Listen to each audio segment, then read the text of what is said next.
તો બનાસકાંઠામાં ધોધમાર વરસાદ બાદ હાલાકીના દ્રશ્યો સામે આવી રહ્યા છે। પાલનપુર તાલુકાનો વેંચા ભાવિસણા માર્ગ હાલ પૂરતો તો બંધ થઈ ચૂક્યો છે।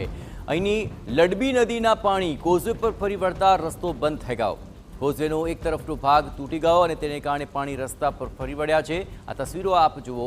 અહીં 3 માસ અગાઉ તો 3 લાખના ખર્ચે કોઝવે રિપેર કરાયો હતો, પરંતુ હાલ તેની હાલત જુઓ। રસ્તો બંધ થઈ ગયો અને ગામના પશુપાલકો, વાહન ચાલકો પણ તેને કારણે અટવાઈ ચૂક્યા છે।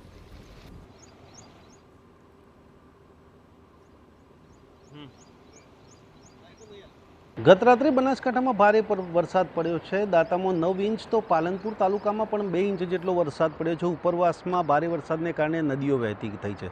પાલનપુર તાલુકાનું આજે વેડંચાનો જે માર્ગ છે તે અત્યારે બંધ થયો છે, કારણ કે જે આ કોઝવે છે તેની પર પાણી ફરી વળ્યા છે। 3 માસ અગાઉ જે 3 લાખનો ખર્ચ કરાયો હતો એ પાણીમાં ગયો હતો।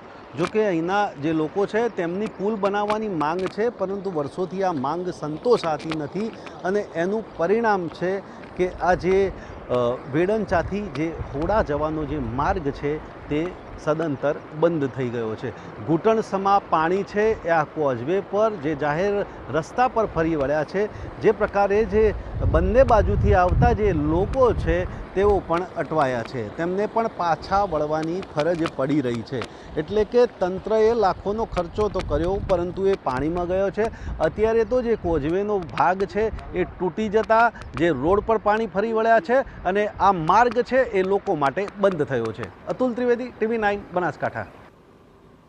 કોઝવેને લીધે અવરજવર બંધ થઈ ગઈ છે, જેને કારણે વેડંચા ભાવિસણા ગામના પશુપાલકો, રાહદારીઓ અને વાહન ચાલકો રીતસરના અટવાઈ પડ્યા।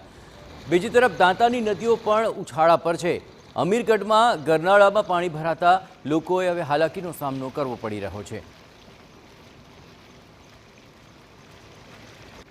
આઈ ગયો।